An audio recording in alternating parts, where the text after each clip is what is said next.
Okay, what are we doing? Okay, welcome everybody. This is a special podcast. Can I call it special? Yeah, we're special. This is special. It is a podcast about the making of our movies together. Our audience has to understand what they're dealing with. What they're putting up with. No idea what's happening. Yeah. Come on board for this podcast. Should we do the intro a third and fourth time? In which we're learning as we go. But that's pretty much how this whole career has gone for me so far. So I feel like... Honestly. Okay, so yes, Allie was like, I have a crazy idea. Basically, our first or second day in Spain. And she was like, what would happen? And it was actually the idea of Nikita, our script writer, right? Yes. You guys should do a podcast that sort of talks about your experience doing this. I was so jet lagged, I said yes. I also remember saying, if you handle all the technical aspects, I will show up. And so far, just to be clear, that's what's going on. And I just want to say thank you. Well, we'll see how I do. We'll see how I do with everybody. Okay.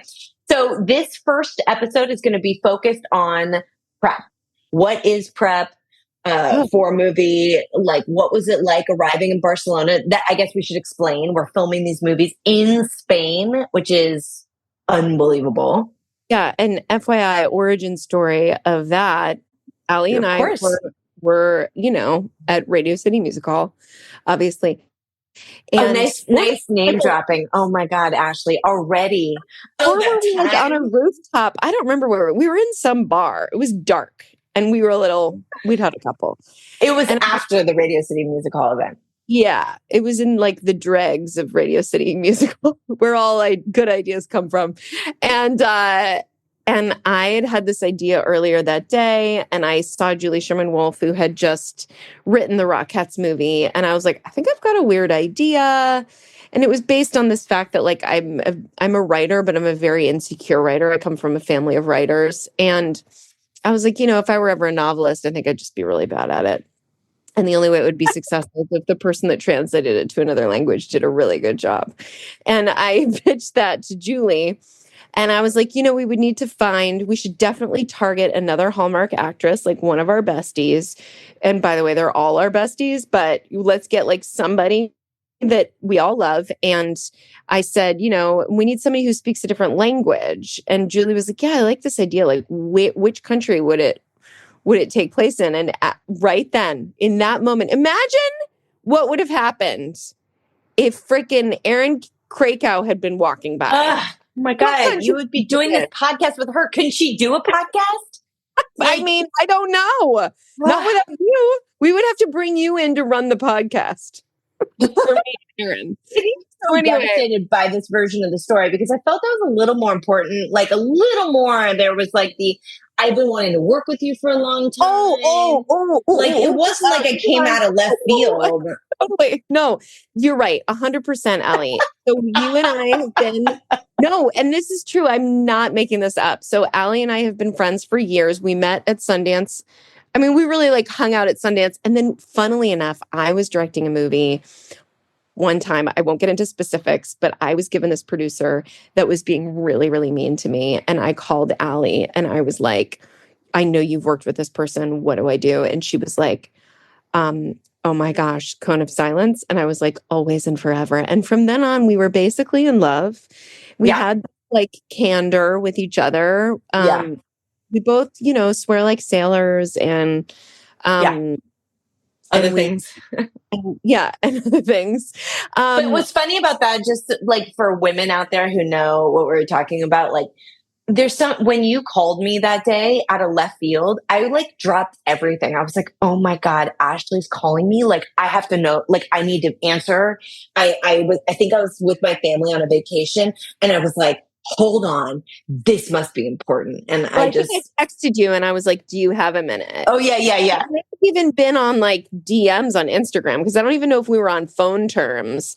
But you're right. I remember sending out like an SOS, like a bat signal. Within minutes, you texted back. And by the way, I will say this about all of our female colleagues at Hallmark. Like, if any of them text me, I'm like, what? Where do you need me to pick you up? Where are you? Right. Am I sending an Uber?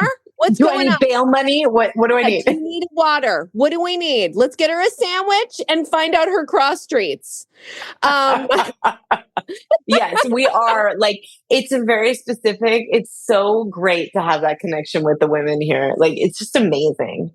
It's like seriously a miracle. But yeah, so I was when you and I talked, there was this real sort of just like honest candor, and you gave amazing advice, and more than anything else, empathy. And I was just, and then we became friends, and I was like, what are we going to do together? We have to do something. Okay, now back to the dinner, the bar, and then I happen to walk past you in that moment.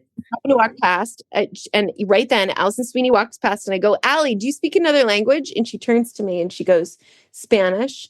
And I turn back to Julie Sherman Wolfe and I say, so it's set in Barcelona. And ergo ipso factor. How did I have? I had one glass. It was a hefty glass. Ergo ipso factor. No, we're here in Spain. This is how this. Yeah, it's amazing. It's so fun, and that's a perfect way to like let people know just a little hint of what the movie is going to be about when they get to watching it. So that's a nice tease. But let's also give them a little insight as to what prep is for a movie. So we come early. Yes. Well, that's the first day of prep, is the day in the bar when you come up with That's true. Yeah, right. By the way, that was 3 years ago, if I'm not mistaken. 3 years of development, during which Julie, the development process is great, but Julie wrote the outlines. She wrote the scripts. And then suddenly there was this crazy day this fall when you and Craig got on the phone with me and you were like, we're greenlit for 2 movies in the new year. And I was like, this was like a joke. Are you joking? This was like, it was honestly a miracle. It was a miracle. So then, and Craig is another one of our producing partners on this project. He's worked with me on a lot of the movies that I do. So he was fun to bring into this. He's so great. And like, he's more the physical, he knows how to do movies, especially international. Like, he does a lot of action movies all around the world. He produces them. So that was so great to have like that expertise. Exactly. Especially because this is not an action movie. This is like a cozy movie. So we're like, if he can do action. Yeah. Right. So tell me what it was like, because you got to Barcelona before me for prep, and you were there at the production meetings. I mean, like, talk to me about what that was like coming in. Well, it was definitely, so in some ways similar to the production meetings we have in Canada when we do the movies up north. And the whole premise of a production meeting is that you literally, with everyone there, every department, the props people, the wardrobe people, the makeup department, the art design, like like every department is represented at this meeting, and you go through every scene, every page of the movie, and both movies. And we have 2 movies we're prepping at the same time. And you go through like, what are the wardrobe changes? What is the hair going to look like? If it's a wedding scene or a dressy scene or a casual scene or a bedroom, like wake up in the morning scene. What if, what are the props in every single scene? You have to like break it down, right? And it was interesting because actually this crew had never done that full production meeting before. And it was our American counterparts who were like, no, we have to have a production meeting. Like, we always have a production meeting. And they were like, I guess they just wing it or something, or this particular crew had just not had that experience before. And after it went on for, we took a lunch break. I think it went on for like 6 hours, maybe longer. So, and FYI, usually the production meetings in Vancouver are like hour and a half. Yeah. But they know how to do it, hour and a half for one movie. So 3 hours would have been normal. Yeah. But 6 hours that's really intense. We have gotten this far in this podcast without mentioning Ron Oliver. And I feel like he needs to be discussed at length, if not, and specifically like out of the gate. Correct. Ron Oliver is the director of both movies. Now, when you're directing 2 movies, what we call cross-bordered, that means that you shoot them by location, right? Right. each of the, like, you group the scenes together by location, and that means that you're shooting two movies essentially at the same time, and it's a continuity nightmare. Nightmare. Indeed, a nightmare. Yeah, like I did this with the Sister Swap movies, and it was so complicated. And Oh, is that how you shot those? Those were so cute. oh, thanks. I loved it. Thank you so much You for and your saying sister that. are so funny. I do love my sister. You love my sister too. She's I great. do. Yeah, she loves you. But anyway, so we, Ron's been directing Hallmark movies for 150 years, and since the 1940s. He looks great. He looks really good. He's really good at it. And, I remember saying that we were talking about directors for these movies. And I remember saying, I have recommendations of directors, but I have no idea how to shoot movies in Europe. And Ron had done the Groomsmen movies. You had worked with him on Wedding Veil. On Wedding Veil, yeah. Yeah. So he and the way that, Ron and other really good directors work is that they have the entire movie essentially in their heads. Like they can see the whole. So when they go and do the page turn in the production meeting, they're talking through all the different choices, pitfalls. This day, the sun goes down early. This day, she's got to be on an airplane, all the different issues. And he basically, I guess the first AD, and he kind of run that meeting. And the other thing about what took so long is also Ron is so funny. He's one of the funniest people. And these meetings are meant to be like very informational. People ask questions, but inevitably everybody thinks they're a comedian, like, so everyone has a sidebar. Everyone has like a little comment. I'm certainly guilty of it. Like, and then all of a sudden I realize it's gotten out of hand and I'm like, okay, people rein it in.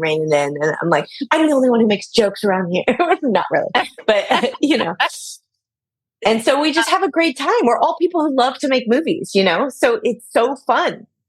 100%. And I say this all the time, but making a movie is like actually impossible, because what you're trying to do is recreate real life, which it requires so many complicated factors. You're trying to control the weather. You're trying to control the emotion, the story, the props, the everything. It's so complicated. And one of the critical things in a director that I always look for is somebody who really sets the tone energetically. And that's one of Ron's gifts. He immediately, we could say that those sidebars were a waste of time, but I think that's the first day that everybody kind of circles up and you set a tone. And, it's been a really good energy with this crew. People are crying. Are laughing.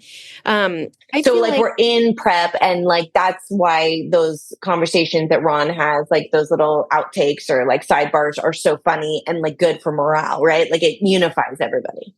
Exactly. And that's something that I always look for in a director, is that they've got an energy that creates a creative atmosphere around them, so and inspires people. Exactly. So when you have a production meeting where people are laughing and able to tell stories, it sets you on a positive path forward starting in day one. Also, it's like there is no bad question, ask it, or no bad idea, or no like comment about, oh, I noticed this in the script. Like, we need to hear it all now. This is, triage. Like, we're all getting ready to start a movie. Like, we need everyone with all eyes, like making a comment or making a suggestion. And if we notice that and, whatever, we can weigh in, but we need everyone's opinion and like to hear all those voices. Yeah, that's something that like has been really interesting over the course of producing these movies. Is sometimes I'll be reading something and I'm like, this doesn't really make sense to me. And then I sometimes I have a moment where I'm like, I'm not going to say anything because nobody else seems confused. I'm sure I'm just going to create a problem by raising a hand.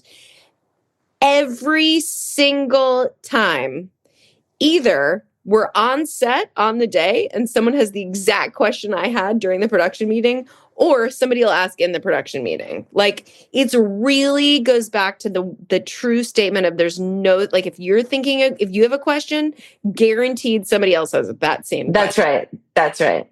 And the last thing you want to do, I'm sure we both had this, where you watch the movie later and you're like, oh, I wish I just said something, so many times when on the day, like you're like I can't believe this has been an issue, and then you're like, you know what, maybe it'll be fine, and then you go into the edit and you're like, I really messed this up. So I'm just going to call out because I think this will be a fun aspect of the podcast, or hopefully fans, you guys will, all our dear listeners will let us know if this is a fun aspect of the podcast as we move along. I find it the oddest expression that we use, but now it's just normal. We say on the day. Which we mean when you're actually shooting the scene. This is not an expression we use in daytime TV. When I was on Days of Our Lives for many years, I've never heard this before, but we start doing these movies and all of a sudden it's this big deal. Like, oh, we'll worry about that on the day, or I'll have it for you on the day. Do you know where that expression comes from even? I don't, but it's so funny. I'm super guilty of it. Like when we're rehearsing, if I'm supposed to be holding a coffee cup, but they don't have the coffee cup yet, but we're rehearsing, we're going to shoot this scene in 6 minutes, but I'll go, and on the day, I'll have the coffee cup, right? And we'll have it on the day. We'll have it on the day. On the day is 6 minutes from now. It's still the day. It's going to be the day. Yeah, that's just one of those great. Thank you for that reminder. Yeah, that's a weird one. But I love it. I love those. And the other one, well, we'll get to it when we start shooting, but my other favorite behind the scenes story is MOS. Oh, no so sound. Yeah, when you don't have sound, but the story is, and we might need to have Ron Oliver as like a guest on our podcast to explain that. Get him. Fingers crossed. Yeah. We know someone who can help us get him. Okay, so that's a little teaser for next time. You have a funny travel story arriving in Barcelona. I don't know if you wanted to share your travails. Yeah, do I? On the airplane out here. I'm curious about your experience, but I was nervous just about whether or not I would fall asleep on the flight. It was an 11-hour, like 10 or 11-hour flight. And then I had a long flight. Yeah, then I had a layover, and then I had a 2-hour flight. And I invested in one of those seats that lies flat. Yes, right? Of course. So exciting for me to Game fly. changer, by the way. Oh, I was so excited. But it's sort of a new experience for me, right? So anyway, there was this funny moment, like we all eat dinner, and it's me, and my layover's in Frankfurt, Germany, right? So it's, and by we all, you don't mean people you mean perfect strangers on an airplane. This is correct. By we all, I mean myself and the other 18 German businessmen in business class with me. Okay. They probably thought I was coming in for an arranged marriage or something. I don't know what, but I sit there, we eat our dinner, we're watching movies, I'm just hanging out. I'm not talking to anyone because nobody speaks English, but whatever. And there's just this moment when like the lights dim and everybody starts like laying out their blankets, and they give you like a sleep shirt. I was like, are you kidding? This is so unflattering. Wait, they gave you a sleep shirt? That's amazing. I've seen the eye patches and socks. They did not give us eye patches, but my sleep shirt I made into my eye patch because I was like, I'm not putting this on. Yeah.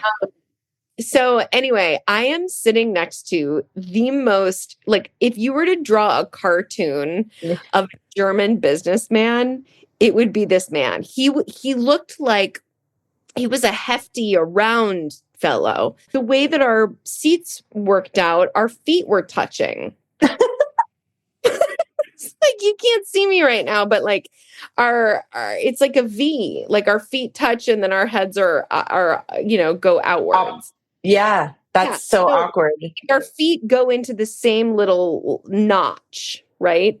Yeah. So I immediately this guy goes and he puts on his sleep shirt and he lies down and wait, did he take his shirt off like in public? Yeah.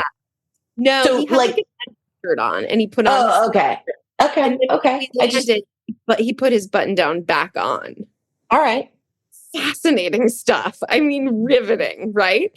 So anyway, the lights are down. Everybody's going to sleep. And I was like, oh, okay. Yeah, no problem. I can do this, right? And I lay my thing flat. And then lying down, and everybody like immediately goes to sleep. Like they're not like watching movies as they pass out. They just like go to sleep, like Snoring all over the place. immediately snoring. And so I am, a normal person, and I'm not going to sleep in my bra. So, but then I realized, wait, I'm like surrounded by all these German men. How am I going to get my bra off? So obviously I did the old bra out the sleeve trick, where you like unbutton in the back and pull it out your sleeve, like a magic trick, like the best magic.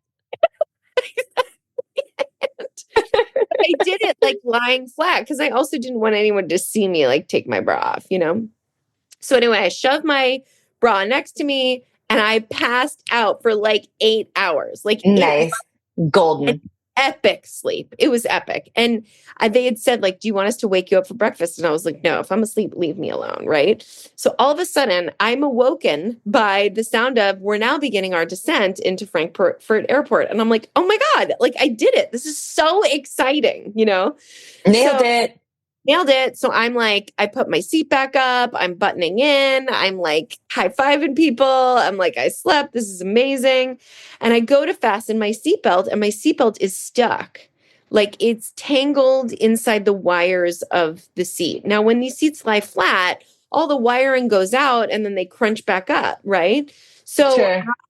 So I'm like trying to do it. And I'm also... I do need to also preface it with it that like that also the flight attendants really like lecture you beforehand at the beginning of the flight. Like if there's a problem and your seat's broken or your seat doesn't elevate, like tell us. Or if you drop your cell phone into your seat, like you have to tell us. You are not in charge of this chair. You don't get to do anything by yourself regarding this chair. So don't go trying to fix your broken chair because you're going to break. Yeah. If you lose cell phone in it, call us, blah, blah, blah. So I'm trying to get my seatbelt loose and I cannot get it loose, right? So I call the flight attendant and I was like, hi, I'm so American, right? She's like this German lady. I'm like, hi, I'm so sorry. I cannot get my seatbelt out. And meanwhile, this is normally when all the other flight attendants are buckling in. Like, right, it's end. Yeah. Ascending, right? Like it's the fasten seatbelt sign is blaring. Lights on. Yeah. Oh, yeah. Blinking, blah, blah, blah. So I am literally like, I can't fasten my seatbelt. She's like, well, if you can't fasten your seatbelt, this is dangerous. Hold on. So she's like, stand up. She's like, she gets this other guy from the other side of the airplane to like help. And they're like pulling, trying to get my seatbelt out. It's tangled in the inner workings of the seat. Of course. And all of a sudden, there's this fling and my seatbelt becomes completely untangled just as my brassiere basically comes like flying out of the seat. My bra had trapped the seatbelt and gotten entangled in my bra. And she like pulls it out and she goes, Biha, which is bra German. She looks at me, she goes, is this yours? And for half a second, I was going to be like, no, but that's a $50 Chantel bra. So I was but the best part about that story is like, whose bra did she think that was? Like, of course it's yours. Like, no, it's my seatmate's bra that I've been playing footsie with for the last 8 hours. Anyway, it was so epic. It was everything. It's such a story that would only happen to you. Oh, yeah. I mean, yeah, hardcore. Anyway, put that bra. Okay, well, you're you made it. You landed. You're here now. My initial impressions of Barcelona are amazing, beautiful. We're here at like a tough time of year. It's February, so it's a little bit cold, but I love it. There are a lot of dogs. Have you noticed? You've been on walks. There's a lot of dogs here. This is a very dog-friendly culture, which I like. I really like that too. Yeah, I love it. I mean, you went to Barcelona another time, right? Yeah, my husband and I went many years ago and loved it, but I love it being back. So did you have some initial impressions? Yeah, I mean, I was doing this thing called the Road to Santiago in my... Oh, gosh. Yeah, and I was with a friend and she quit a couple of days into the Road to Santiago, and I was so heartbroken when she quit. Because, by the way, it's really grueling. Like, I really get it. I especially get it now that I have like boundaries in my 40s. But in my 20s, I was like, ride or die, Yeah, do it. die. Yeah. I was like, I can't believe she quit. But I had a bunch of friends. I had a friend that was like an au pair in Barcelona that same summer. So I had emailed her and I was like, our friend quit. What do I do? And she was like, come to Barcelona for the weekend. We'll make a whole plan.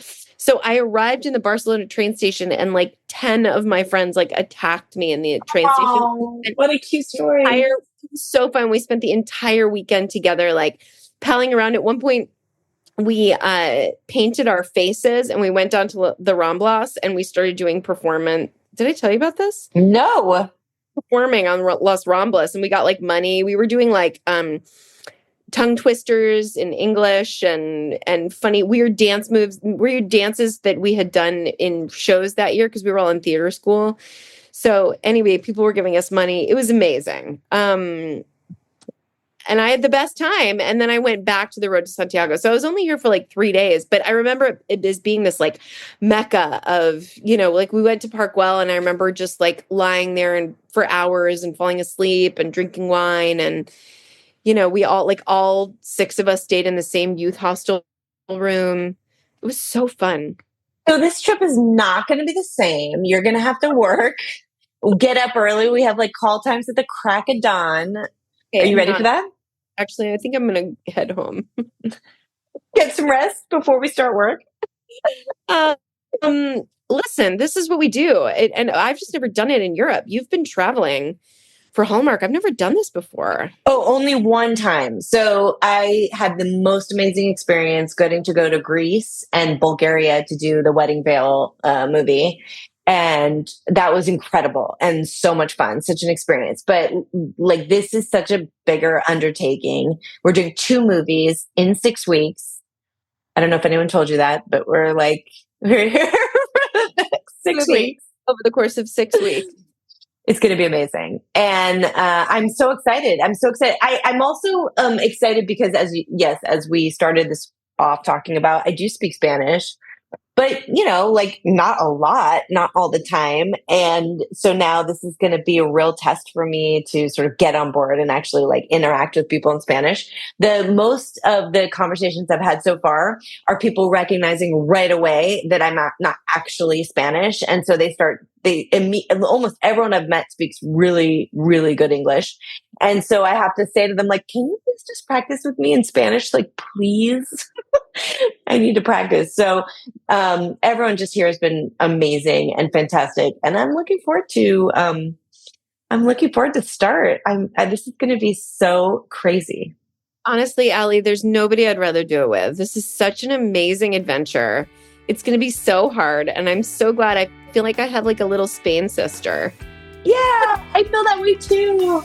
Oh my gosh. Okay. So we're here for each other. We're going to help each other through it. And this is going to be amazing. And thank you all for being with us on this journey. Thank you. Hola. Oh no. Adios. Maybe we'll teach Ashley some Spanish. Bienvenido. Oy, oy, oy.